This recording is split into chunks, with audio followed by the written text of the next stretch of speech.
ليس شيء أكرم على الله سبحانه وتعالى من الدعاء দোয়াতে আমরা আল্লাহর কাছে উত্তম জিনিস, প্রিয় জিনিস, সম্মানিত জিনিস আর কিছুই নেই। দোয়াটা এত আমার আল্লাহর কাছে পছন্দনীয়। দোয়া করলে আমরা জীবনে যত দোয়া করি কোন দোয়া বিফলে যায় না। কি বলেন, আমরা যে দোয়া করি এই দোয়াগুলো কি বিফলে যায়? মামিন আহাদিন ইয়াদউ বিদুআই ইল্লা আতাহু আল্লাহু মা শাআ। আমরা সমস্ত দোয়াগুলোকে কবুল করে নেয়। আও কাফান মিন আস-সুই মিসলাহু, দোয়াটি তার কবুল হয়েছে, কিন্তু দোয়াটি কবুল হয়ে হয়তো বা এর উসিলাই আল্লাহ তাআলা তার জটিল কঠিন একটা আপদ বিপদ ছিল, ওই বিপদ থেকে আল্লাহ তাআলা তাকে সেভ করেছেন, আল্লাহ তাআলা তাকে নিরাপদ করেছেন।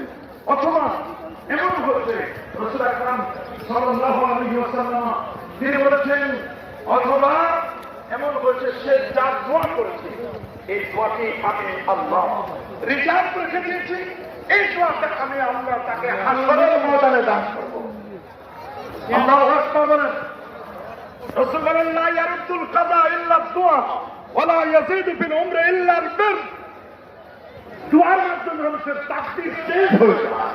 যেটি তাকদীরে মুকরম আপনাদের তাকদীরে মুআল্লা, যেটি মুকরম এটা চেঞ্জ না, কিন্তু মুআল্লার জিনিস সেটি দোয়ার মাধ্যমে পরিবর্তন হতে পারে এবং মানুষের বয়স বৃদ্ধি পায় তার কল্যাণের মাধ্যমে, ভালো কাজের দ্বারা।